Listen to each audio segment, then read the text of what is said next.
Je suscite ici, par ces commentaires et ces anecdotes, je suscite très souvent même la réaction « de toute façon, ça fait longtemps que je ne regarde plus la télé ». Ou « de toute façon, j'ai plus de télé ». Parce que je parle souvent de la télé. Et je suscite aussi, moins souvent quand même, la réaction « vous pourriez de temps à autre essayer de nous dire des trucs positifs ». Ben réjouissez-vous, je vais vous parler à la fois de télé et de trucs positifs. D'abord, la télévision, grâce à la TNT, est devenue haute définition il y a longtemps maintenant, et même à Campagnole, dans les foyers les plus modestes, puisque le prix des postes de plus d'1 mètre de diamètre a beaucoup baissé, on voit apparaître ces écrans géants. L'objection habituelle et très recevable, c'est généralement chez les gens, si c'est pour regarder Hanouna ou cette cinglée de Christine Angot en HD, ça vaut pas le coup. Même en relief, ça vaudrait pas le coup, on verrait pas où est l'intérêt. L'objection aussi un peu moins habituelle, mais tout aussi recevable, c'est qu'un film cruel américain, vous vous excuserez le pléonasme, en ultra HD, on voit pas très bien non plus où est le progrès.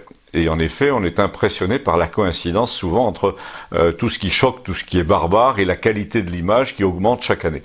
Mais il y a des aspects quand même beaucoup plus rassurants et plus invisibles, qui sont moins remarqués de tout ça. Et là, je voudrais témoigner de la passion que certaines personnes âgées, dont ma mère par exemple de 89 ans, ont développée pour les belles images des documentaires, notamment des documentaires animaliers, mais aussi les châteaux survolés par des drones, les crêtes dans les Carpates, les monastères au nord de la Grèce, les lamasseries du Tibet. Quand on regarde les octogénaires de Campagnole, on s'aperçoit qu'ils s'octroient de vrais moments de contemplation en haute définition et que la beauté du monde, les couleurs, les cascades, les coraux, l'espace, tout ça les plonge dans une sorte de réflexion permanente. Tout ça élargit leur champ de conscience bien davantage que leurs propres parents et grands-parents n'auraient pu le faire au même âge, alors qu'un débat sur LCI rend la conscience plus étroite sans cesse et rend souvent les gens méchants au café.